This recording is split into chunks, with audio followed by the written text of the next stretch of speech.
Can we all stand in reverence to the reading of God's Word? Bilang paggalang po sa pagbasa ng salita ng Diyos. Tatayo po tayo at bubuksan po natin ang ating mga Bible. If you have your Bible with you, open it with me in the book of 1 Kings chapter 17. Kung wala naman po kayong Bible, that's okay. Sa screen po ay 1 Kings chapter 17 verses 1 to 16. Babasahin po natin to ng tugunan. Ibig sabihin po ay responsive reading po ito. Mauna po yung mga babae. Okay? And then, sa verse 2, mga lalaki, and so on and so forth po. Sige po. Mauna po magbasa ang mga babae. Ready? Verse 1, go.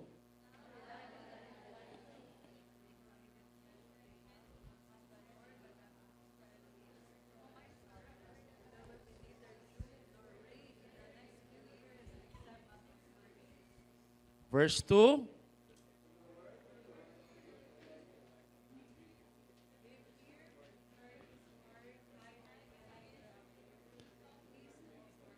Okay, verse 4, sabay-sabay, lalaki, you will drink from the brook, and I have directed the ravens to supply you with food there. Girls, go. So he did.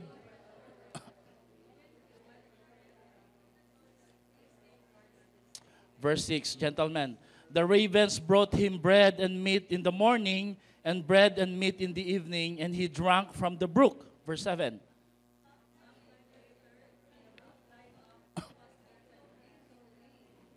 Verse 8, then the word of the Lord came to him, go at, okay, verse 9, mga women.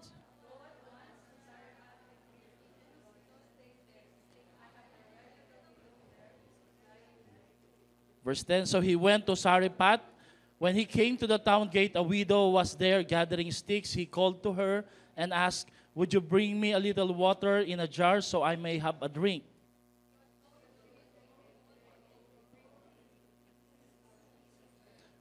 As surely as the Lord your God lives, she replied, I don't have any bread, only a handful of flour and a jar and a little oil in the jug. I am gathering a few sticks to take home and make meal for myself and my son so that we may eat and die.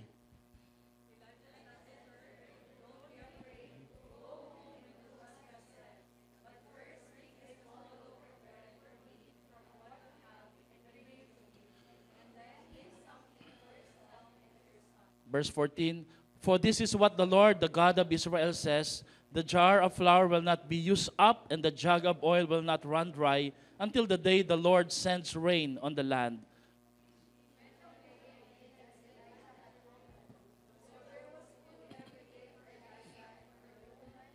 Sabay-sabay na po tayo lahat. For the jar of flour was not used up, and the jug of oil did not run dry, in keeping with the word of the Lord spoken by Elijah. Let's close our eyes and pray, Lord. Bigyan niyo po kami ng kahinahunan, kapahingahan sa gitna po ng aming kaguluhan at kabalisahan. Marami ho sa amin ay pagod sa napakaraming pressures, demands ng buhay. But still we thank you, Lord, for 6 days you have been answering our prayers. You've been protecting us, O Lord. And you've been faithful in providing for the food of in our table. So we are grateful for those blessings, Lord, that we have received, Lord. Today, help us, Lord, to focus on you, especially in your word. May your word nurture our hearts and lead us, Lord, into obedience that brings glory to your holy name. Salamat po sa hapong ito at thank you sa paalala, Lord, that when we follow your financial plan, we will never lack anything. We will experience blessings, abundance, and prosperity. Salamat po sa hapong ito. In Jesus' name we pray, and all the people of God say, Amen. Palakpakan po muna natin si Lord. Bago kayo umupo, ngitian niyo pong inyong kaliwat kanan, sabihin niyo sa kanila, a blessed Sunday, everyone. Upo na po tayo. Sa atin pong series na pinamagitan po natin following God's financial plan, we talk about budgeting, we talk about accounting, we talk about saving, we talk about the principle of tithing. Pero sa panghuli po na installment, tatapusin po natin to because sa susunod na buwan, ngayong pong darating na linggo na paparating, we're going to open up a new series. Tinawag po natin tong Novel November, kahangahangang Nobyembre. At ang series po natin for the month of November is The Tales of Thanksgiving because for all you know, November is actually a Thanksgiving month, no, hindi lang sa US kundi sa atin din po. So, hahanap tayo ng mga pictures, mga portrayal kung paano po ipinapakita sa Biblia ang isang puso mapagpasalamat. At may challenge po tayo. Sinabi ko to kahapon sa kanina na for 30 days, meron tayong devotional guide na ipamimigay sa darating na linggo. So, watch out for that. Kung gusto nyo po ng papel, we can give you that. Pero kung gusto nyo po sa cellphone lang po, ginagawa na po ng tech team natin, multimedia, yung po magiging gabay po ninyo for 30 days, everyday may devotional po tayo na patungkol sa pagpapasalamat. At ang challenge po dito mga kapatid, 30 days tayong hindi magrereklamo. Walang reklamo, walang magko-complain. So it's a great challenge kasi normal sa atin, lalo pag nasa traffic, pag mainit ang panahon, umuulan, ay nagko-complain po tayo. Pero the month of November will be a challenge na kung saan 30 days tayong mananahimik, laban sa pagrereklamo, laban sa pagko-complain. Ang magrereklamo po, ipipitikin po yung bibig. And then, nilaunch din po natin kahapon sa kakanina yung 30 days of witness. We're going to share 30 people, kada isa po sa atin. At we hope na makapag-train pa tayo for the third batch po dun sa 1-minute witness evangelism. So sa pagtatapos po ng atin pong financial plan series, pag-aaralan po natin ngayong hapon na to, saan ba kumukuha ng supply? Kasi we talk about budgeting, we talk about accounting, we talk about planning and saving. Ang tanong, ano po ang iba-budget, Pastor? Saan ba magmumula? Surely, you would agree with me that the source is, of course, ang ating Diyos. Do you agree? Ang Lord po ang source po natin. So, using the example of Elijah, the prophet Elijah, sa 1 Kings chapter 17, ay pag-aaralan na po natin yung topic na pinamagatan ko pong following God's way of provision. Alam niyo po, maraming paraan si Lord para magkaloob sa ating mga pangangailangan. And you know, ang keyword po sa series na to, as we end this series, is obedience. Na kapag tayo'y sumusunod, tayo po'y willing na mag-obey, kahit na hindi po tayo komportable, hindi tayo sanay, surely there is provision when we follow God's direction sa ating mga buhay. Ang kwento po ni Elijah actually is an example of obedience to God's direction. Makikita po natin ito that the life of Elijah or the life of Prophet Elijah is marked with God's miraculous provision. Every time Elijah followed God's instruction, God's direction, God's provision follows him. Ulitin ko po yon. Tuwing si Elijah po ay sumusunod sa instruction ng ating Panginoon, ang provision ni Lord, sinusundan din siya. Sino dito ngayong hapon na to, gusto mo, hindi ka sinusundan ng maniningil, sinusundan ka ng pagpapala ng ating Panginoon. So I found out, Elijah need not to worry about his concerns, about his needs. Why? Kasi everything has been taken care of eh. Ang kailangan na lang niyang alalahanin, paano siya 100% na makasusunod sa ating Panginoon. Now, if we look at Elijah's pattern of provision na binigay sa kanya ng Diyos, let's look at this statement. No? Una, ang Diyos nagkaloob sa kanya ng maliit na batis, brooks. Dahil walang ulan po nung time na yon, kaya ang Diyos po nagbigay sa kanya ng maliit na batis, doon siya umiinom ng tubig, hanggang sa nagsawa na siya sa tubig. Naalala ko po nung high school ako, wala akong ibang merienda, kundi tubig. Nagkakaroon lang po ng konti kapag may okasyon, no? Pero tubig, no? And then, may ravens. Ano po ba yung ravens? Ravens po is uwak. Of all the animals or birds na gagamitin ni Lord, ang mga uwak kasi during Bible times ay they are considered as dirty birds. Bakit? Kasi po sila po ay mga scavengers. Sila po ay nabubuhay at kumakain sa pagkain po ng mga patay na hayop.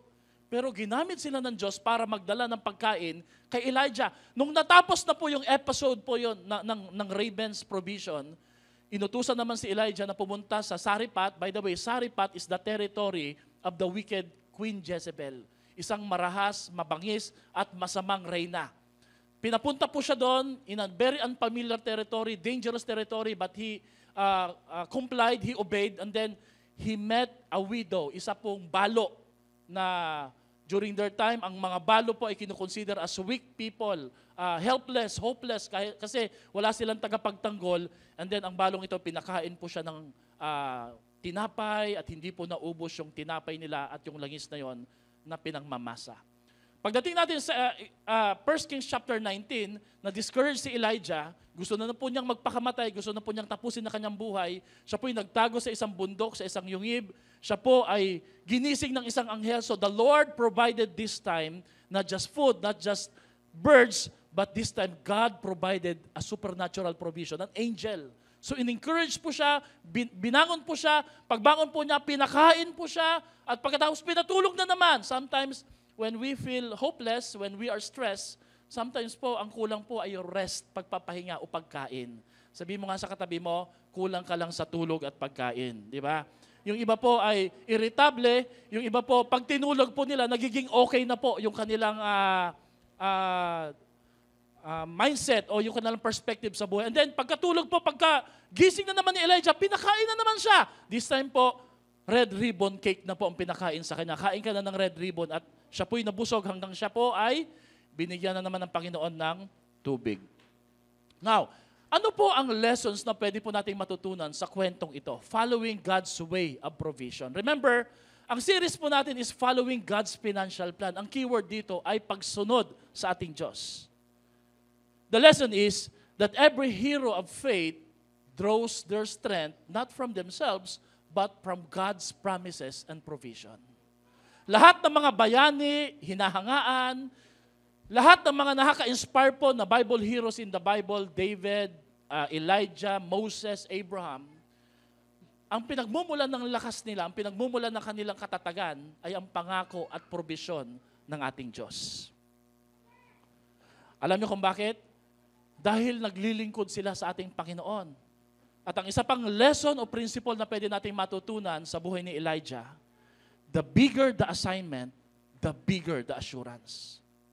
Pag malaki po ang pinagagawa sa iyo ng Diyos, malaki po ang provision ng ating Panginoon. Remember, Elijah fought the 400 Baal prophets. Ang kinalaban po niya, ang mga sumasamba kay Satan, sa mga Diyos-Diyosan.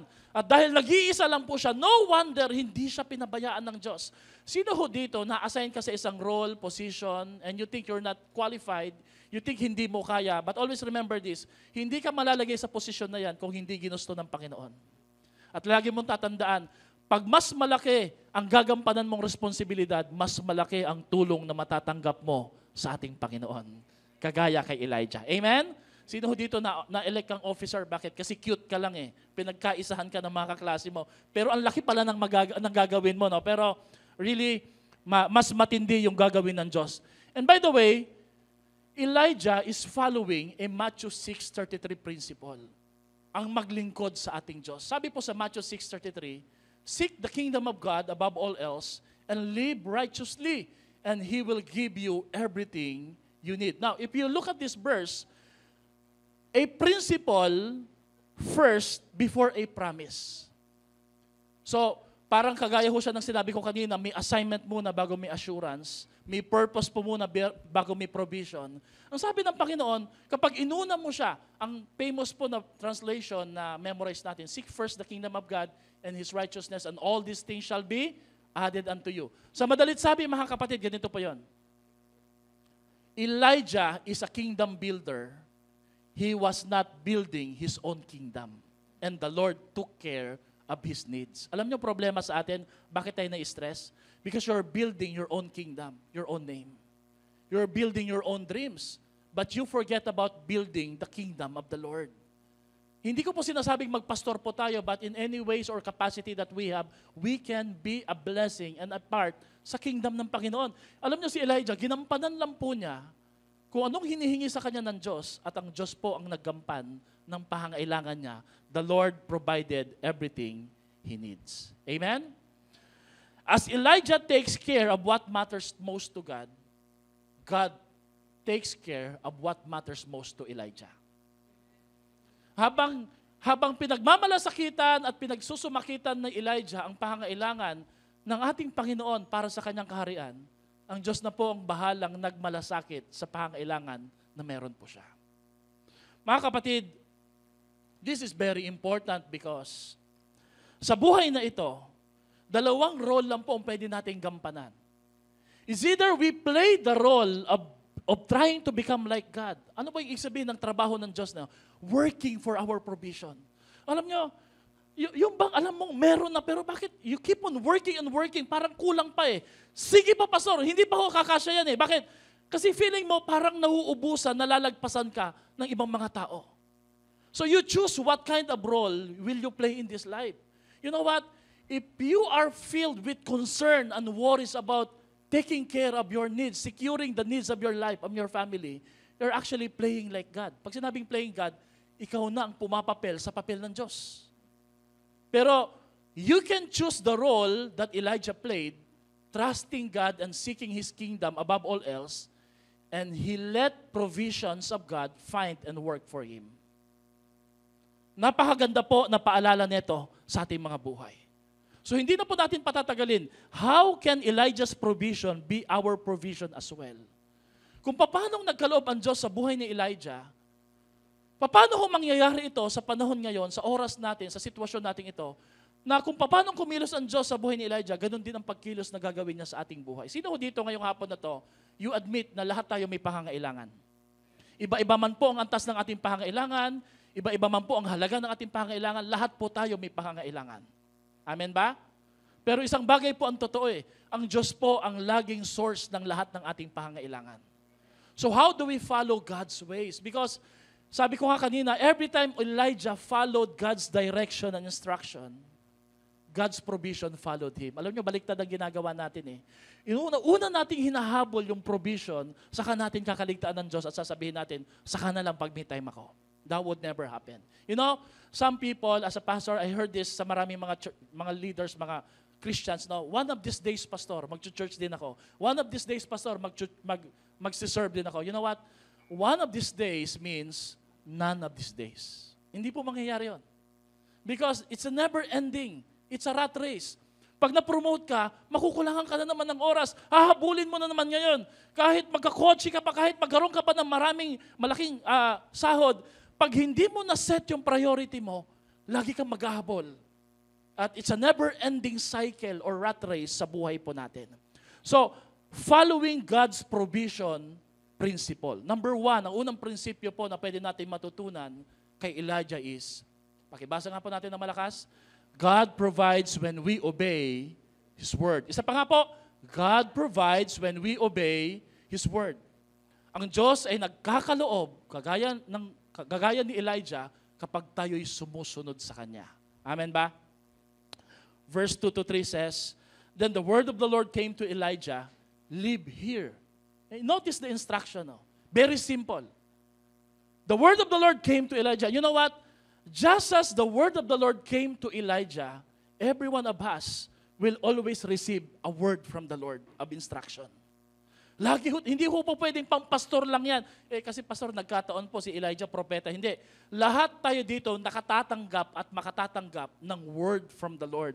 Ang issue lang po dito, are we listening and are we obeying the word of the Lord? Sabi dito, live here, turn eastward and hide from the Kerit ravine. East from the Jordan, you will drink from the brook and I have directed the ravens to supply you with food there. Now, kung titingnan niyo po mga kapatid, where God guides, there's the provision. Kung saan po nagtuturo ang Diyos, pag sinabi ng Panginoon, punta ka doon, bakit, Lord? Kasi nandun yung provision. Sino ho dito gumagamit pa rin po ng radyo sa kanilang bahay, sa kanilang sasakyan? Favorite ko po ay bukod sa 702 DZS ay 594 yung pong sa GMA. 594. Yung po yung lagi kong pinapakinggan. Pero, you know, kung gusto mo pong makarinig ng DCAS, you need to be in the frequency of 702. Hindi po pwede po gusto mo marinig ang 702, pero yung frequency ng radyo mo, nasa DCRH. Anong frequency ng DCRH? 666. Did you know that? Hindi mo masasagap ang utos ng Diyos, ang provision ng Panginoon kung out of frequency ka. Amen? At ganun pong nangyayari lagi sa ating buhay. We want God's blessing, but we don't want God. Hindi po pwedeng mangyayari yon. Dahil kung nasaan ang Diyos, nandun po ang kanyang provision. Amen? Nandun po ang kanyang provision. Now, I think this is no-brainer, obedience brings blessing. Sa magulang pa lang, di ba? Minsan po, no, meron ho ba kayong anak na minsan pag inuutusan, wait po. Nadali lang po, no? Minsan naman po, pag uutusan, nagdadabog, no? Pero sino ho dito gustong-gusto mong bigyan, pagpalain, ipasyal, ang isang taong hindi na po inuutusan, nagkukusa na. Di ba? Amen po ba daw, no? Sa magulang pa lang, yung puso ng isang magulang, yung kiliti ng isang magulang, nasa pagsunod. Now, how much more kay Lord? Obedience always brings blessing. And obedience is the key that can unlock heaven's provision. How many times do I have to tell you na walang ibang susi na pwedeng magbukas sa durungawan ng langit kundi ang ating pagsunod? Hindi po yan nakukuha sa kakanta lang. Ang pagkanta ay mahalaga. Pero ang sabi nga ni Lord, obedience is better than sacrifice. Kahit ang laki ng sakripisyo mo, malaking binibigay mo, pag alam ng Panginoon sa buhay mo, in the secret, in the private life, you're not obeying Him, your sacrifice means nothing. I'm not saying na mali ang magsakripisyo, mali ang magbigay. I'm just saying na mas mahalaga sa Diyos ang pagsunod kesa sa pagkakaloob. Amen? Now, balik tayo kay Elijah. Every time you lack something in life, it's an issue of either lack of faith or lack of obedience. Lagi niyo pong tatandaan, tuwing meron pong pagkukulang na nangyayari sa ating buhay, kung hindi ho ito issue ng kawalang pananampalataya, issue ho ito ng kawalang pagsunod. Now, say for example, may faith ka na. Then thank you Lord. Ang problema ho dito, yung faith mo dapat nako-convert sa pagsunod. Because believing means doing what you believe. Kung naniniwala ka, susunod ka. Because the best way to prove that you are actually believing is when you do what you believe. Amen ba? Kung susunod po tayo, yun po yung isang classic example na talagang meron tayong pananampalataya. So really, sa issue po ng buhay po natin ngayon, what's the issue? Is it the issue of faith or is it an issue of obedience? Dahil pag hindi po tayo sumusunod, walang provision. Si Elijah, he was so dependent on God's instruction. And every time God instructs him and he obeyed, he is always being followed by God's provision. Nagtataka po yung mga buong Israel, nagtataka si King Ahab, saka si Queen Jezebel, saan pinupulot, saan kinukuha nitong propetang Elijah na to? Ba't hindi pa siya mamatay-matay? 7 years of no rain, walang vegetation. Sa isang eastern na country na puros disyerto, pag walang tubig, walang ulan na babagsak, pati po yung gulayan mamamatay. Wala pong pagkukunan ng pagkain. Nagtataka sila, saan kumukuha ng lakas ang Elijah na to na pag nagkikita sila sa daan, bigla hong magdedeklara, parusahan kayo ni Yahweh. Sabi niya, kalakas-lakas ng gurang na to ah. Di ba wala na itong kinakain? Ang hindi niya alam, ang Diyos ang nagpapakain kay Elijah. Amen ba? Sabihin mo nga sa katabi mo, ang Diyos ang magpapakain sa iyo. Kung ikaw ay susunod. Amen? Kung ikaw ay susunod. So, provision follows Elijah. You know, Pastor, si Elijah po, propeta ho kasi yan. Pastor, wag mo naman kami ikumpara kay Elijah kasi po kami ordinaryong tao lang. Totoo po yon. Pero let me just explain mga kapatid. No? Before, not just on Elijah's life, but even on our life before, no? Life is less complicated. Life is simple. Life is less stressful. Alam niyo kung bakit? Tanungin niyo kung bakit. Because, konti lang yung alam natin. At pag konti lang yung alam mo, you depend so much on instruction onto your parents. Napansin niyo yung mga anak niyo pag maliliit, sobrang dikit, parang ayaw kayong bitawan, nakakapit sa kamay, kakapit sa hita, papasok sa palda. May mga ganyan, di ba? Dependent lagi. Bakit? Wala pa silang masyadong alam. Pag nagkakaalam na ng konti, bumibitaw, humihiwalay na. Tama po ba yan? You know, the more you know, the less you obey. Gumagana na yung reasoning eh. Lord, pupunta ako doon, taggutom. Logically speaking, walang food doon, Lord eh. Yun yung problema. Kasi you start to operate based on your logical thinking and reasoning, you don't operate according to obedience. Nung wala ka pa, nung wala pa tayo, hindi ka nagrarason. Sunod ka lang kay Lord. Totoo po ba yan? Sunod ka lang eh. Pero ang problema po ng knowledge, the more you get knowledge, the less you become obedient sa ating Panginoon. Amen ba? Ang problema ng ating bansa, hindi po lack of knowledge eh. Full of knowledge. Kulang sa application. Marami tayong alam, punong-puno tayo ng information. In fact, ang tawag ho ngayon is information overload. Kaya lang po, hindi natin alam paano natin to i-conceptualize, i-live out ang ating mga pananampalataya. Kapag dumadami ang alam, kumukonti ang pagsunod. Elijah only knew one thing at that time, that God can be trusted to provide for his needs. Isang bagay lang alam ni Elijah. Ang Diyos ay maaasahan ko para magkaloob sa lahat ng aking pangailangan. If you can't obey simple instructions, you will reason out with other commands. Simpleng instruction lang po ito eh. Punta ka doon. Punta ka dito. Iwan mo yan eh. Pag hindi mo kayang sundin yan, how much more yung malalaking instruction? Amen? At alam niyo po, ang ginagawa natin to exempt ourselves from God's commandment, we reason out by saying, hindi ko po kaya yan, Lord. Hindi ko po kaya, hindi po ako pwede dyan. Exempted po ako dyan. Mga kapatid, minsan, hindi pananampalataya o kulang sa pananampalataya ang kulang sa atin o problema natin. Ang problema po natin, kulang tayo sa pagsunod. Do you agree? Hindi po kulang sa pananampalataya. Ang issue po sa atin, kulang tayo sa pagsunod. So may tanong po ako sa inyo ngayong hapon na to. Kumusta ang pagsunod mo sa Diyos? How is your obedience to the Lord? How do you obey? Or talaga bang sumusunod tayo sa ating do you always reason out? No. Meron ka bang kakilala, kasamahan mo sa bahay, ang galing mag-abogado? Ang galing magrason? No. Yun bang may mga tao that sometimes in a conversation, they listen not to listen, they listen to answer. Habang nagsasalita ka, akala mo na-gets nila, sana naman na-gets ko to kasi ang dami-dami kong pinagsasabi, nag-effort pa ako, yun pala, at the back of their mind, they're preparing for a counter-attack o rebuttal sa mga sinasabi mo. Parang flip-top. Meron ng pang-rebuttal. I tell you, if you keep on reasoning from God's commandments, that would not do any good sa buhay mo. Let me show you ano po ang definition ng reasoning. Reasoning is about using what you already know to help you deduce, reason, or predict what will happen, and the best way to go about facing a problem with a knowledge in your mind. Tingnan niyo po ha, ang reasoning, ikaw na in charge. Ikaw na in charge. Now, I'm not saying huwag kayong mag-aral. I'm not saying na huwag kayong mapuno ng skills. Ako mismo nag-aaral pa rin hanggang ngayon eh. I'm just saying, ang Diyos hindi nag-ooperate sa reason. Ang Diyos nag-ooperate based on our obedience.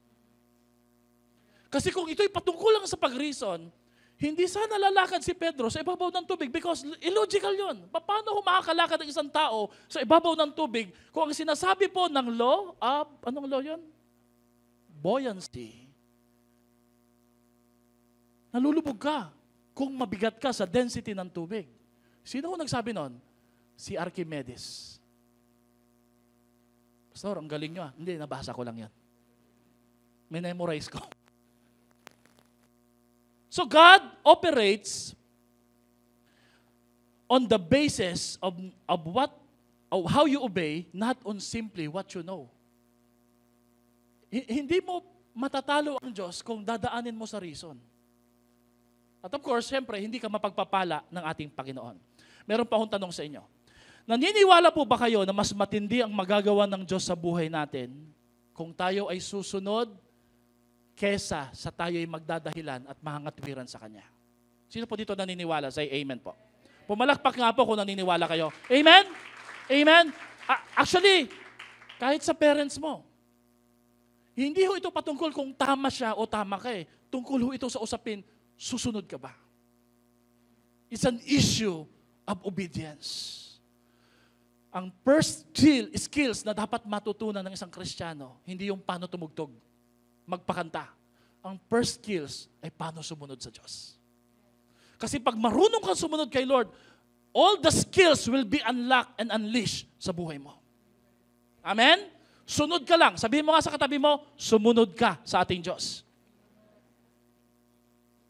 Elijah need not to worry for his needs, for as long as he obeyed God, his provision comes freely in a simple yet extraordinary way. Sa mata ni Elijah, ordinaryo na lang yung mga miraculous provision sa mata ng iba. Why? Kasi ganun po ang pagkilos ng Diyos. Mananawa ka sa mga mahimalang pagkilos at paggawa ng Diyos sa buhay po natin. If you're obeying the Lord, if you're in a life of obedience, you know what I mean. Mukhang ordinaryo na lang yung biglang may kakatok, biglang may magtatawag, biglang may magte-text, biglang ililinya ka ng Panginoon sa mga tamang tao. Yung mga tao po, nabubudulin ka, i-scam ka, alis ni Lord, pinapalaya sa buhay mo. Why? Because the Lord is actually protecting you because God loves those who faithfully obey Him. Amen? Don't worry about your daily needs. Worry about obeying God. Huwag ka masyado mag-alala sa pangangailangan mo. Mag-alala ka, paano ka makasusunod mamaya, bukas, at sa mga susunod na araw. Hindi mo dapat gugulin ang lakas, ang buhay mo, sa sobra pong pagtatrabaho, sa sobrang pagsusumikap, na napapagod ka na, nakakaligtaan mo na yung prioridad, pati yung kalusugan mo, mas pag-aksayahan mo yung panahon kung paano mo pararangalan ang ating Panginoon sa ating buhay.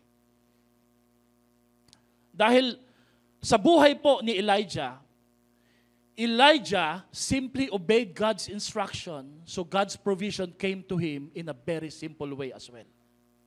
Napakasimple. Talaga pong dumadaloy, sa tingin po ng iba, parang favorite yata ng Panginoon itong si Elijah. Bakit? Dahil hindi po siya pinapabayaan ng ating Diyos. Taas nga pong kamay dito yung gustong pagpalain ng Panginoon.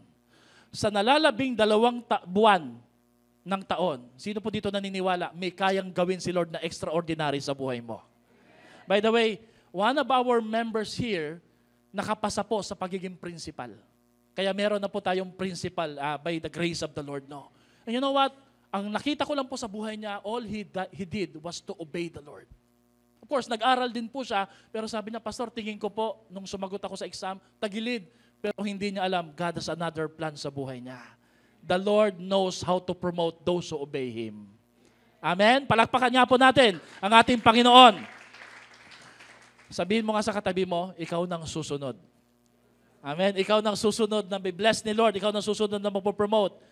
Because usually, God's promises and breakthrough are hidden behind the most out of this world, unreasonable, and unlikely instruction or commandments of God.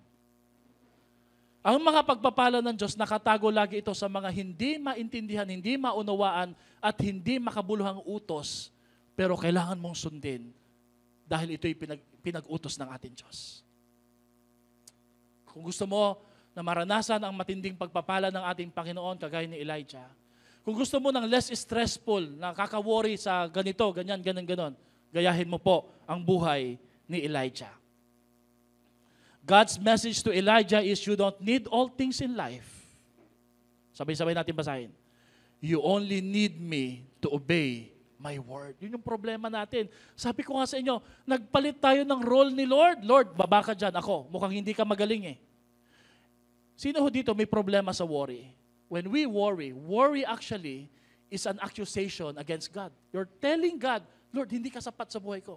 And because I worry a lot, I will be in charge of my life. I will work and work. I will do this and do this. I will do that and do that. Ano pong resulta? Pagod. Pagod ka. Now, pagod na pagod ka magtrabaho. Pagod na pagod ka mag-isip. Pagod na pagod ka sa kakasipsip sa boss. Kakatimpla ng kape. Kakapasikat, di ba? Kakapanotice, sana mapansin ako nila para ma-promote. Pagod na pagod ka mag-sideline at mag-double work. Pagod na pagod tayong kumita at maghanap ng pera. At dahil dyan, wala ka ng time kay Lord, hindi mo na kayang sumunod sa Kanya. Now, may tanong po ako sa inyo, is it worth it? Yun ba talaga ang gusto ng Panginoon na gawin mo sa buhay niya? When God gave us an example in the life of Elijah, when you obey anak, you don't need to worry about your provision. Provision will follow you as you follow me first sa buhay mo. Amen? Bakit ang mga tao, pag walang trabaho, pag matindi ang pangailangan at walang-wala pa, matindi kapit kay Lord? Pero the moment na sinagot na ni Lord yung kanilang hinihiling, ang tindi rin ng bitaw sa ating Diyos. Kung hindi niyo po napapansin, nagpapalit tayo ng papel ng ating Diyos. Ikaw na ngayon ang nagiging Diyos. Ikaw na nagtitake charge. Ikaw na ngayon ang nagwo-worry. Ikaw na ngayon ang nag-iisip. Pagod na pagod ka. Where in fact, ang gusto lang na gawin at ipagawa sa'yo ng Panginoon, anak, just simply obey me. Yun lang ang dapat mong gawin eh. Yun lang, of course, dapat magtrabaho ka pa rin. Pero anak, dati masunurin ka eh. Pero bakit ngayon, yung pagsunod mo ay naging irritation na sa'yo. Naging disturbance na. Naging question na, naging rationalization na. Hindi ko po kasi kaya gawin yung pastor eh. You will hate what you don't obey, what you don't love. Pag hindi mo na minahal ang Diyos, kamumuhian mo ang Panginoon, sasambahin mo ang ibang Panginoon sa buhay. Tanungin mo ngayong katabi mo, pagod ka na ba? Alam nyo mga kapatid, nakakapagod po talaga kapag yung trabaho ni Lord ginagawa mo. At yung trabaho na dapat mong gawin, hindi mo ginagawa. Talaga nakakapagod yon. Because it's a big, great, para ka nakikipaglaro ng tag-abuar, mga kalaban mo, mga wrestler, sila John Cena, sila Austin 316, di ba? Tapos ikaw lang mag-isa. Hindi ka mananalo. It's a struggle sa buhay. The best way is pakawalan mo, bitawan mo, let go, and let God. Sabi po sa Psalm 37 verse 25, can we read this ng malakas? Ready, go. I have been young, and now I am old, yet I have not seen the righteous forsaken or his children begging for. Tatagalugin ko po. Ako'y bata noon at ako'y matanda na. Wala pa akong nakitang matuwid na pinabayaan ng ating Diyos o na malimos at nanghingi ng pagkain. Alam niyo ginagawa natin ngayon? If the Lord is not your master and provider, you will beg for attention. You will beg for promotion. You will beg for significance. You will beg for a raise. You will beg for a likes and recognition. Kung saan ang hinihingi lang ng Diyos sa atin ay magtiwala sa Kanya. Everybody say, divine acceleration. Alam nyo, meron pong isang uri ng promotion ng Diyos na hindi ka aabutin ng 10 taon na kayang gawin ng Diyos ng isang araw. Ang tawag ho dito sa Bible, divine acceleration. Ang isang 10 taon na tatrabahuin mo, pwedeng ibigay sa iyo ng Diyos ng isang araw. Depende po sa pagsunod natin sa ating Panginoon. Amen? Kapag naging komplikado na yung buhay natin, doon ho pumapasok yung stress. Kapag mas marami na tayong alam, mas magaling na tayong magrason sa ating Diyos. That's why, ito pong papabasa ko sa inyo sa susunod, pag-aralan nyo pong maigi. Okay? Everybody, can you please look at sa screen at sabay-sabay natin basahin. Ready, go. Don't always wish for something big and different in your life. Don't constantly dream about being someone else and going somewhere else and doing something else. Be present for God and seek Him and obey Him always. Do His will, for God promised that all these things shall be added unto you in a much bigger, better than the world could offer. Alam mo, sa kagustuhan mo makapasyal sa malayong lugar na hindi pa napupuntahan ng iba, matindi tatrabahuin mo dyan. You will beg for a raise and a promotion.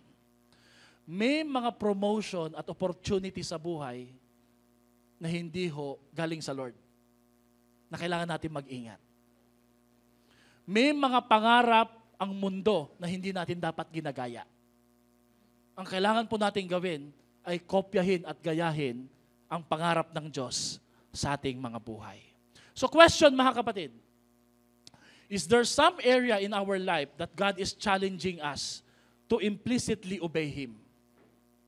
Meron bang bahagi sa buhay natin ngayon na hinahamon tayo ng Diyos na sumunod sa Kanya? Pangalawang tanong, it just may be a gateway to His provision being released into your life. Will you obey the Lord? Will you obey the Lord? Pangalawa na prinsipyo that we need to follow. God provides according to our needs. Ano yung una? God provides when we obey. When we obey. Pangalawa, God provides according to our needs. 1 Kings chapter 17, 4-6, sabay-sabay. You will drink from the brook, and I have directed the ravens to supply you with food there. So the ravens brought him bread and meat in the morning. Now, kung taggutom during that time, saan po kinuha ng mga uwak ang tinapay sa karne? Surely, hindi po ito galing sa patay o carcasses ng mga dead animals. Hindi po maganda yun, di ba? Ang mga Hudyo hindi po kumakain sa patay, ng mga patay. Saan po galing? Ayon po sa mga commentators, pinag-aralan ko ito, ang mga pagkain na karne, social po. Kumakain pa ng karne si Elijah sa panahon ng kahirapan. Galing po sa palasyo ng kalaban niya na si Ahab sa Queen Jezebel. Mga kapatid, can I say this? If you are walking according to God's will and obedience, even the provision of the enemy will be given unto you. Kahit yung provision at the sources ng kaaway, i-channel sa iyo para ibigay at maging pagpapala sa lahat ng pangangailangan mo. Dito po sa verse na to, ang tanong ho dito ay, ano po ba ang pangangailangan lang ni Elijah during this time? Tanong, kailangan po ba niya ng kotse? Hindi. Walang reason para magkotse, di ba? Kailangan po ba niya ng brace? Ganda siguro kung naka-brace ako, Lord, di ba? Makipag-usap ako sa Reyna, naka-brace. Okay, hindi niya kailangan ng brace. Kailangan po ba niya ng iPhone? Hindi rin. Kailangan po ba niya ng kape? Hindi. During this time, ang kailangan niya dalawa lang. Everybody say two. Water and bread. Yun lang po yung kailangan niya. And because Elijah clarified to the Lord what he only needed, God supplied him with bread and water all through the time of his life. I have a challenge. Posible kaya na feeling mo hindi provider si Lord kasi nalilito ka kung ano talaga kailangan mo. Napagsasama mo yung greed sa need. When in fact, God promised to provide our need, but He never promised to provide for all our greed. Dito po natin makikita na kung anong kailangan mo ngayon, God will faithfully give you what you need right now. If you're a student, God will give you wisdom, pang-aral ng tuition, pampayad ng tuition, pampaaral, pamasahe, every day. Pero pag ikay nagtatrabaho na, ibang level naman ang provision ni Lord because God knows what you need right at those seasons of life. Amen? Kaya lang po, pag inunahan mo ang Diyos, naghangad ka na mas iba pa, mapaghahalo mo, malilito ka kung ano talaga ang kailangan mo during that time. Alam niyo po, ang ginamit ng Diyos para i-provide yung need ni Elijah, ano ulit ginamit niya? Uwak, ravens. Sinearch ko po kung ano isabihin ng salitang uwak. Saan nagmula yung salitang uwak? Ang Greek word po ng salitang uwak o crow ay korax. Korax. Korak means in the Greek word to satiate, to cram, to glut, to satisfy, and to eat enough. Kaya pala po ang ginamit ng Panginoon na instrumento na ibon para magdala ng pagkain kay Elijah ay uwak para paalalahanan si Elijah. According to what you need, sobra-sobra pa ang ibibigay ko sa iyo. You will be satisfied. Amen? Palakpakan nga po natin ang ating Panginoon. In fact, there's a verse in the Bible that talks about ravens. Job chapter 38 verse 41 says, "Who prepares for the raven its nourishment when its young cry to God and wander about without food?" The answer is God. So marumi sila sa paningin ng iba, pero sa paningin ng Diyos, kagamit-gamit sila. Sometimes, your provision will come from the unlikely resources. Sometimes when we need wisdom, ang iniisip natin yung edukado, yung matalino, pero minsan po yung mga taong pagilid-gilid lang, kasama natin sa bahay, minsan po yung tauhan natin, kapag nakapagbitaw po sila ng salita, if we're willing to humble ourselves and to listen to them, God can use them to bring provision of wisdom sa buhay natin. Amen? Kung magiging humble lang po tayo. Luke 12 verse 24 says, "Consider the ravens, they neither sow nor reap, they have no storeroom nor barn, and yet God feeds them. How much more valuable you are than the birds." Grabe no? Itong verse na to, isang paalala. Ravens responds in obedience according to God's goodness. Now, if the birds responds in obedience dahil mabuti si Lord, how much more po tayo? Hindi po ba dapat mas matalino tayo kaysa sa uwak? Mas masunurin tayo kaysa sa mga ibon. Amen ba? Amen. At God knows exactly what we need And He is more than able to provide. Alam ng Diyos kung ano ang ating pangailangan. Pakitapik ngayon katabi mo, sabi mo sa Kanya, don't worry. God knows what you need. Amen? Don't worry, God knows what we need. Alala ko tuloy yung isang bata eh. Birthday niya kinabukasan, nag-pray siya ng malakas. Sabi niya, Lord, bigyan mo po ako ng bike. Yung lola po niya, nananahi, di po siya masyadong pinansin. Pero yung nanay niya, napansin, lakas naman ng prayer. Sumigaw ulit yung bata, Lord, bigyan mo ako ng bike. Sabi niya, anak, you don't need to shout. God can hear our prayers. Bakit ka ba sumisigaw? Sabi niya, si Lord po, naririnig po niya tayo. Pero yung lola ko po na may pera at pambili ng bike, baka di niya ako naririnig. Sabihin mo nga sa katabi mo, kung kani-kanino ka nagpaparinig, sa Diyos lang dapat. Amen? Pag sa Diyos ka ho nagparinig, rinig na rinig. Pero pag sa katabi mo, ewan ko lang kung maririnig. Maririnig naman po. Amen po. God will provide according to what we need. Sino po dito naniniwala kung anong kailangan mo ngayon, yun yung ibibigay ng Diyos kung magtitiwala ka sa Kanya. Ang takeaway truth natin dito is this. You may lack the fastest. Hindi man yung pinakamabilis na kotse ang ginagamit mo. You may not have the latest. And you may not have the finest, pero pinangako ng Diyos, what you need will be provided for you. Hindi mo kailangan ng mabilis. Hindi mo kailangan yung latest. Hindi mo kailangan yung fastest. Ang kailangan mo ay matiyak na laging on time yung provision ng Diyos para sa ating mga buhay. Palakpakan po natin ang ating Panginoon. Isa sa favorite ko po na verse when it comes to God's provision is Philippians 4:19. And the same God who takes care of me, sabi ni Paul, will supply all your needs from His great, glorious riches which have been given to us in Christ Jesus our Lord. Grabe po, no? And my God will supply. Hindi ho sinabing might supply eh. Sure eh, will supply. Sigurado. Ano po isusupply niya? All your needs. What are your needs? The Lord will supply it. Amen? The Lord will clearly supply it. Pero, siguro po, ang kailangan lang po nating linawin, huwag kang madistract sa greed mo para makonfuse ka sa needs mo. Kasi pag naghalo na po yung layaw sa pangailangan, hindi ka magpo-focus masyadong hingin kay Lord, yung kailangan, magpo-focus ka dun sa luho. Kaya dapat makontento po tayo. Pangatlo, na prinsipyo, God provides at the right time. God provides at the right time. 1 Kings chapter 17, 7-8, sometime later, so meron pong time dyan na nakalagay, the brook dried up. So natuyo na daw po ang batis. Because there had been no rain in the land. Nung natuyo po yung batis, notice po kung ano po ang nangyari.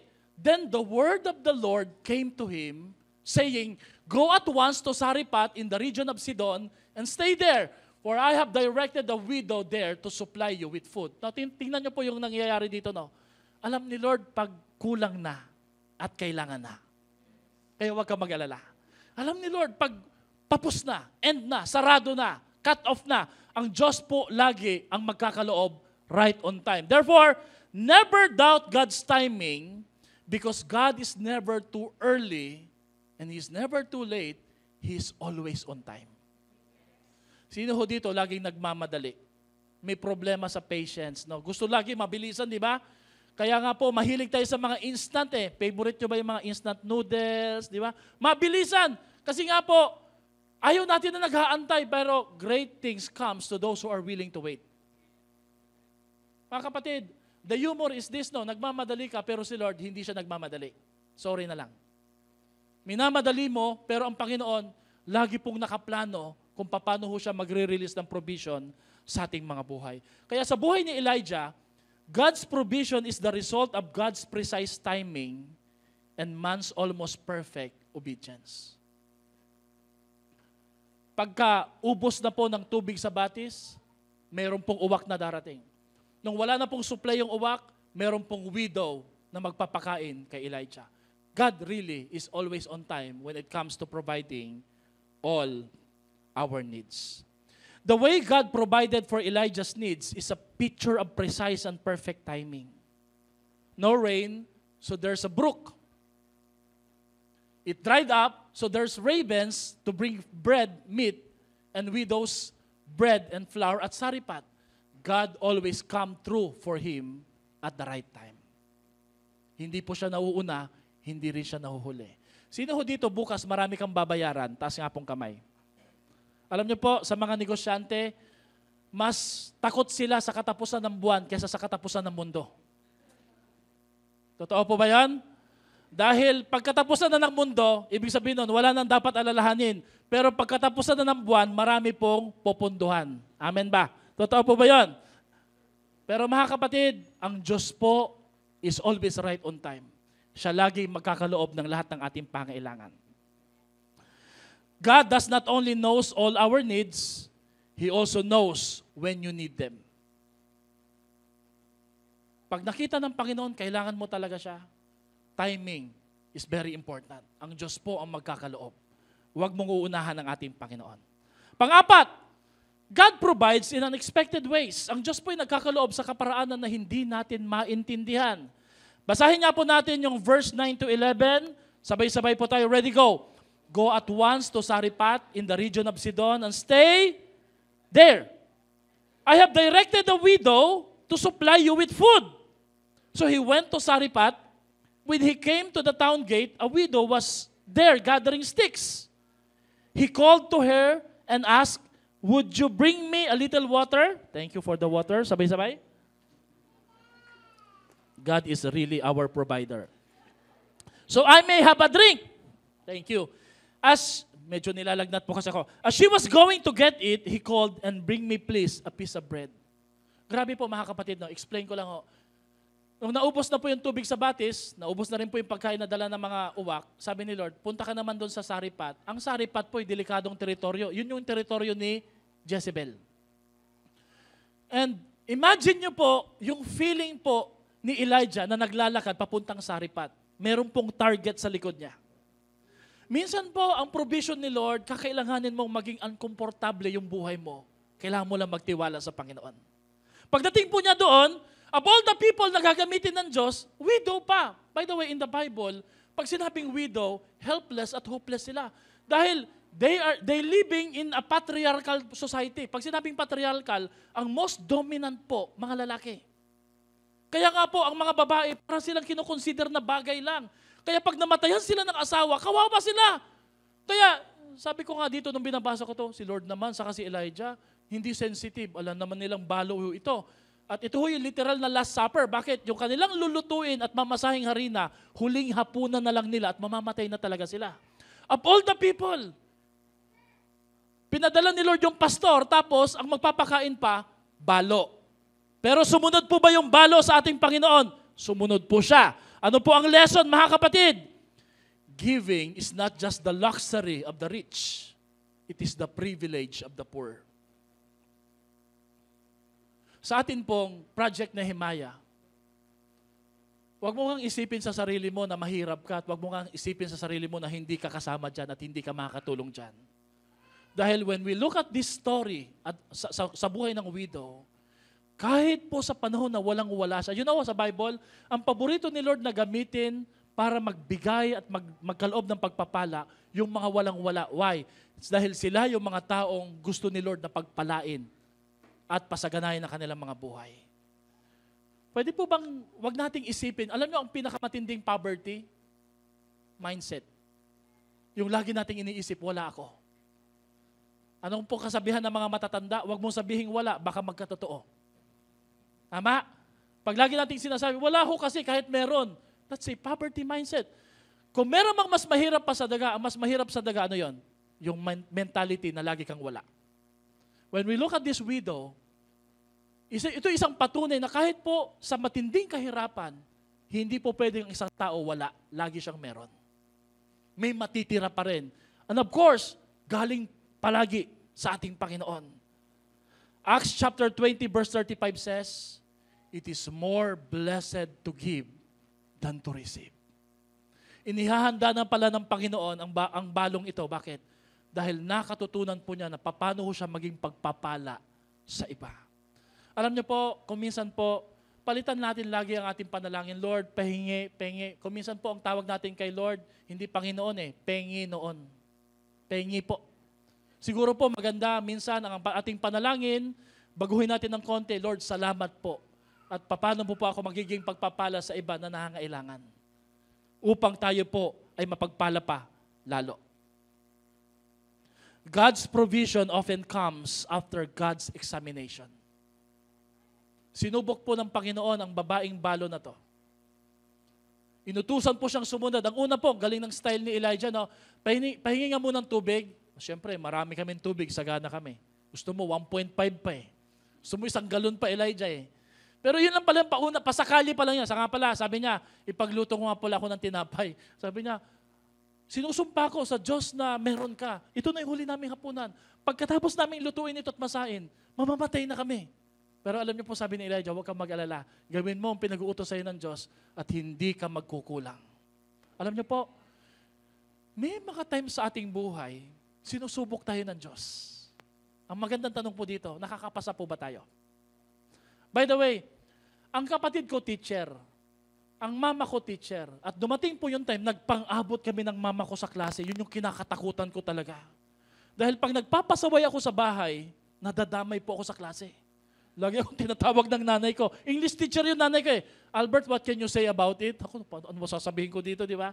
Ang advantage naman pag teacher ang nanay mo, alam mo kung ano yung mga lalabas sa quiz. Pag naliligo yung nanay ko, chine-check ko. Mga term paper, yung pinaka-the best na term paper ng mga nagdaang mga senior, nakukuha ko. Pero alam nyo po, isang bagay po na meron pong prinsipyo yung nanay ko. Pag hindi ka kapasa-pasa, hindi ka ipapasa. Amen? Notice mga kapatid, anong problema sa buhay natin minsan yung paulit-ulit, hindi natatapos? For example, do you have a financial problem? Do you have a worry problem? Do you have a relational problem? No? Hindi kaya nauulit lagi yung problema na yan. Bakit? Kasi alam ni Lord, hindi ka pa nakakapasa at hindi ka pa natututo doon. When Abraham doubted God, ilang beses po siyang sinubok ng Diyos doon. Naalala niyo po? Pinangakuan po siya na magkakaanak siya. Anong ginawa niya? Inunahan niya ang Panginoon. Sumiping po siya sa alipin niya. Sabi niya, ito na lang ang magiging anak ko. Sabi ni Lord, mali Elijah, mali Abraham, hindi mo dapat ginawa yon. Nung nakita niya na meron siyang matinding alipin na magaling, mahusay, sabi niya, si Eleazar na lang magiging anak natin. Total naman, mabait siya. Sabi ni Lord, hindi Abraham Abraham always failed on the issue of faith. So when Abraham received the promise of an Isaac, sinubok uli siya ng Diyos. Sabi niya, yung kaisa-isa mong anak na bigay ko sa iyo, ialay mo sa akin yan. Sabi ni Elijah, ano kayang purpose na ito? Because for the last time, God wanted to know, do you understand the issue of faith and obedience? May tanong po ako sa inyo, ano po ang isang pagsusulit na hindi mo matapos-tapos, hindi mo maipasa-pasa? God is waiting for your reply. God's supply is waiting for your reply. Sabihin mo ngayon sa katabi mo, ready, go? God's supply is waiting for your reply. Ang pagitan ng provision ni Lord sa sitwasyon mo ngayon, ang namamagitan po doon ay yung pagsunod natin sa ating Panginoon. Verse 15 says, so she went away and did as Elijah had told her. Ano po nangyari? Let's read this verse. So there was food every day for Elijah and for the woman and her family. Now, let me just share my testimony. No? Kanina umaga, shinare ko na ho ito. No? Hindi ho sa pagmamayabang, pero nung pinag-pray po natin na bibilhin natin yung lupa, 1.something million, meron pong nagsabi sa akin, hindi nyo po kaya yan, pastor. Alam nyo po, naiyak po ako. Alam nyo kung bakit? Kasi po, para akong binuhusan ng malamig na tubig at para akong pinahiyat sinabihan, hindi talaga natin kaya. And you know what? As I read the Bible, as I do my devotion, the Lord reminded me, tama siya. Tama sila nung sinabi nilang hindi mo kaya Kasi ako, kaya ko. You know what? Ngayong buwan na to, sige po, palakpakan natin ito. Ngayong buwan na to, tama ba William? Ito, treasurer natin Ngayong buwan na to, tapos na tayo sa hulog. Bayad na tayo. atin na po yung lupa natin na 400 square meter. Amen? Now, last year, ang paraan na naisip ko nung time na yon para makapagbigay kay Lord is bukod sa lahat ng natanggap ko during my birthday, binigay ko kay Lord. Naalala niyo po yun, no? Nagbenta po ako ng mga sapatos. Yung iba pong sapatos ay gustong-gusto ko po talaga, mga Jordans, no? Ang galing ni Lord, alam niyo kung bakit? Nung binenta ko yun, every time na meron pong espasyo sa buhay ko, ang Diyos lagi nagpupuno. Ang sekreto po ng breakthrough at blessing, mag-create ka ng space so that God will fill in those spaces. Ang totoo niyan, kapatid, walang umaalis sa buhay mo, hindi ka iniiwan, nagkikreate lang ang Diyos ng espasyo para punan niya. Sumunod po ng mga buwan, meron pong nag-chat sa akin, through Pastora, somebody is giving me a Jordan 6. Alam niyo, pag binibigyan po ako ng sapatos, sabi nga ni Pastora, una ko kagad ginagawa, patingin ng picture, pagkasend ng picture, Google search, tinitingin ko magkano presyo. Sabi ko po, kung ako bibili nito, hindi ko ito mabibili. Binigyan ako ng Jordan 11. Hindi po ako nagyayabang. Sinasabi ko lang po ito, no? And then, last June, in my birthday, somebody gave me a Colhan shoes. Alam niyo po, kung titinan ko po yung allowance at sweldo ko, hindi ko po mabibili yon. Hindi ko rin po pinasabi sa iba na kailangan ko po yung sapatos na yon. Suot-suot ko po ngayon. Alam ng Diyos kung paano siya magbabalik pagtapat ka sa Kanya. This year, nagkikrave kami, pag naglalakad kami ni Pastora sa Padre Pio, sabi ko, ano kaya mag-bike tayo? No? Sabi ko, pag ginamit mo yung bike ng mga anak mo, wasak, putok. Dapat sa'yo mountain bike. This week, may pinag-pray po kaming isang couple. Paglabas ko sa bahay, nakaabang na po sila. Sabi niya, Pastor, we were praying and we were thinking, kanino po namin ibibigay ito? So we thought about you. We're giving you this mountain bike. Sabi, hindi po bike ha, mountain bike. Binigay ng Diyos. Hindi ko po hiningi, hindi ko po sinabi, hindi ko po pinarinig sa iba. Marunong ang Diyos magbigay hindi lang ng kailangan mo, pati ng mga pinapangarap mo sa iyong buhay. Kung magiging matapat tayo sa ating Panginoon. Na kung kayang gawin niyan Diyos sa akin, I'm sure, sa bait niyo pong yan, mas bibigyan pa kayo ng ating Panginoon. Parang di kayo naniniwala mabait kayo. Panglima at panghuli. Most of the time, God will provide more of Himself. This is not about shoes or Jordan shoes or bike. Baka mamaya iniisip nyo, materialistic tayo, no? Ang totoo niyan, mga kapatid, God's best provision has already been given to us 2,000 years ago. Jesus. Kaya meron man o wala, it doesn't matter. Why? Blessed na tayo. Bakit? Una nang binigay ang pinaka-importante at pinakamahalaga na regalo sa buhay natin. Sino yon? Walang iba kundi ang ating Panginoong Jesus sa ating mga buhay. Ang Panginoon po, sabi nga po ni John Piper, God graciously guides us into a greater realization that our ultimate need is for more of His Word, more of His ways, more of Him. More of Him. Our ultimate need is more of His Word, more of His ways, and more of Him. Kapag na-realize po natin na nasa atin na si Jesus, ang contentment po ay dapat naghahari sa buhay po natin. Kinento ko lang naman po sa inyo yung mga bagay na yon, mga material na bagay lang yan. Pero whether binigay sa akin yun o hindi, kahit nagkaloob ako, sinuklan ng Diyos o hindi, okay lang po yun, walang problema. Kasi po, ang mahalaga sa atin, nauna na ang pinakamahalagang regalo na natanggap natin. Walang iba kundi si Kristo Jesus na ating Panginoon. Amen? Palakpakan nga po natin si Lord sa buhay po natin. So in closing, mga kapatid, our life is not always marked with having abundance, rather by a confident belief that God provides enough for us, which is far better.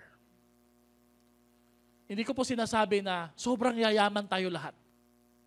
Pero isang bagay po ang titiyakin ng Panginoon sa atin, hindi ka magkukulang sa buong buhay mo. Mas maganda ho yun. Dahil kung minsan po ang matinding kayamanan, pag di ka ready, masisira at kasisira po natin yan. Sino ho dito nagtitiwala? Ngayong oras na to, kahit papagabi at papadilim, may paraang ginagawa ang Diyos para katagpuin ang iyong pangailangan. Taas kamay. Talaga po. Talaga po. Amen. Naalala ko na nagpe-prayer meeting kami, batang pastor ako, sabi ko, the Lord will provide for all your need. Nakita ko po yung isang nanay, balisa siya. Pastor, uwi na ako. Sabi ko, hindi, the Lord will provide for all your need. Pastor ako sa Agonia. Pastor, uwi na ako. Sabi ko, 9:00 na po. The Lord will provide all my need nga po, Pastor. Pero Lord, tulog na po yung mga tao. Meron pa ba akong mauutangan ngayon? Nagtitiwala siya that the Lord will provide all her need. Pero nagdududa siya, sabi niya, sino pang kakausapin ni Lord ngayon? Tulog na. Huwag kang mag-isip ng ganon. The Lord will provide for all your need. Okay? Amen? Isaiah 55:8-9. For my thoughts are not your thoughts. My ways are not your ways. Sa Tagalog, kapatid, ang kaparaanan ko hindi mo paraan. Notice, mga kapatid, anong napansin niyo po sa salitang ways? It's in the plural form. Ibig sabihin, mga kapatid, hindi lang isa ang paraan ni Lord para katagpuin ang pangailangan mo. Marami siyang paraan para tiyakin na kakatagpuin niya ang pangailangan mo. So don't worry. For as the heavens are higher than the earth, so my ways are higher than your ways and my thoughts than your thoughts. Kaya mga kapatid, tayo po'y tumayo para sa isang panalangin. Can we just recite and claim this statement? God is my provider today, tomorrow, and always. Isa pa nga po, ready, go. God, today, sabihin mo nga yan sa katabi mo, God is our provider today, tomorrow, and always. Ang church po natin 13 years na, hindi po pinagkukulang ng ating Panginoon. Pinasiay po tayo nung umupa tayo dito kay Kapitan Angko Carillo. Doon tayo unang nangupahan Ang bangko ho na mamahala ng upa dito, siniay tayo, chinek. Kumusta po ang financial statement ng Zion Christian Fellowship Baliwag at nila Pastor? Alam niyo, sabi nila, Kapitan Angko, mababait na mga tao mga yan, walang utang ang mga yan, hindi pumapalya sa paghulog. Naniniwala po ako ang ating church building project. Can we just show it? Yung picture natin. Although nandun na po yung sa likod. 3-story. First, it's difficult, then it will be done by the power of the Lord.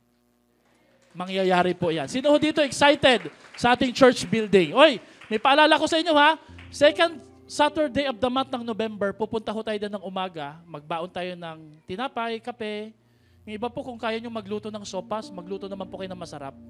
Lugaw, magdala ho tayo ng long sleeve, tapos po, linis, hahawanan po natin. Kasi sa first week of December, magkakaroon tayo ng groundbreaking. I-dedicate na po natin yung lupa na yon sa ating Panginoon.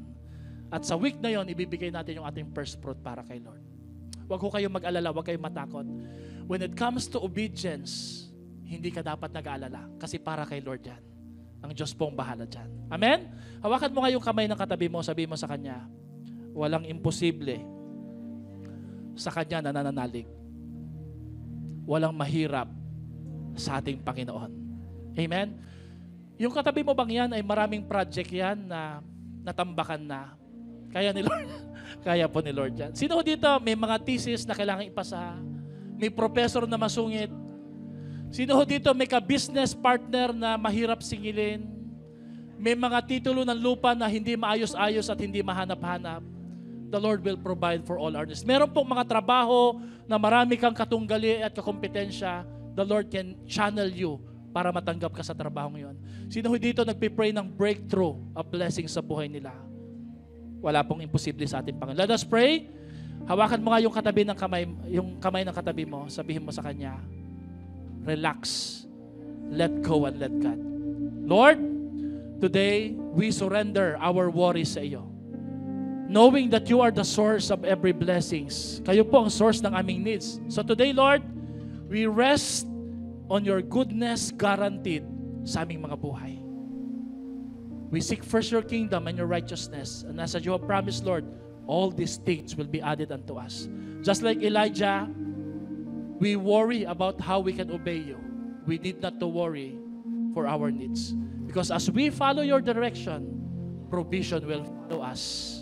Surely goodness and mercy will follow our life all the days. In Jesus' name we pray. Lahat ay magsabi ng malakas na. Amen. Amen. Awitan natin ang ating Panginoon.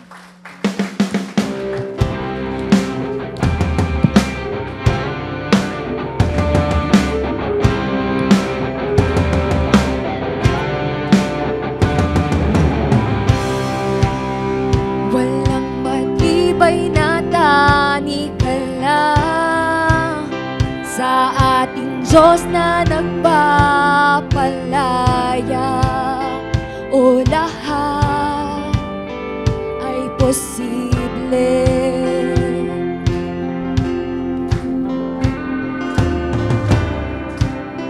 Hinati mo ang dagat mula, nagbigay ka ng daan, o lahat ay posible.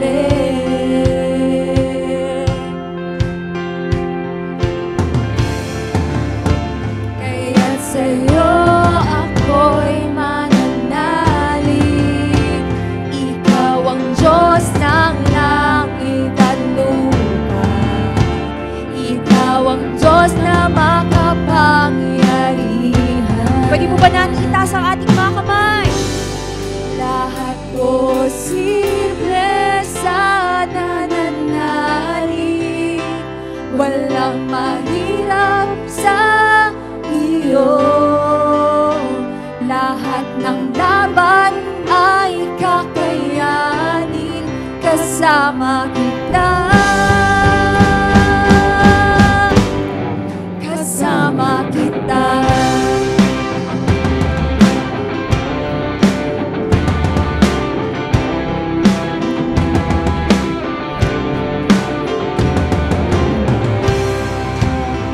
Walang bagyo na hindi tatahan, mararanasan ang kapayapaan,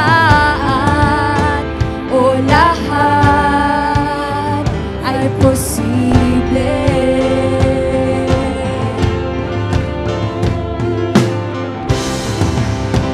Wala nang hihigit pa sa iyong ngalan, Jesus, sa'yo ang katagumpayan, o lahat ay posible.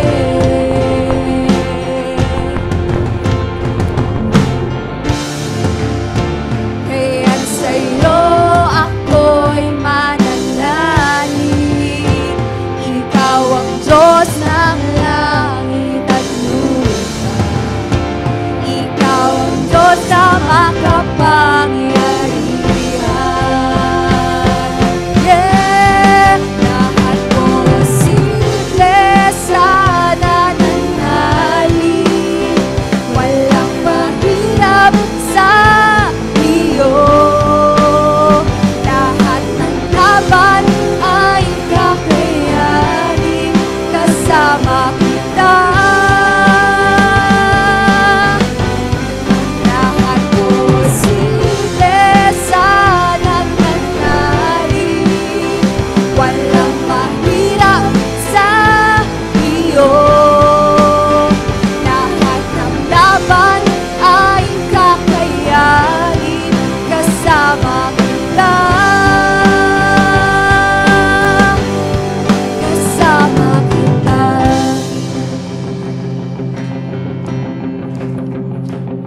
Sa isang salita mo ay may magbabago, kagalingan, kaligtasan ay matatamo. Dakila, dakila, dakila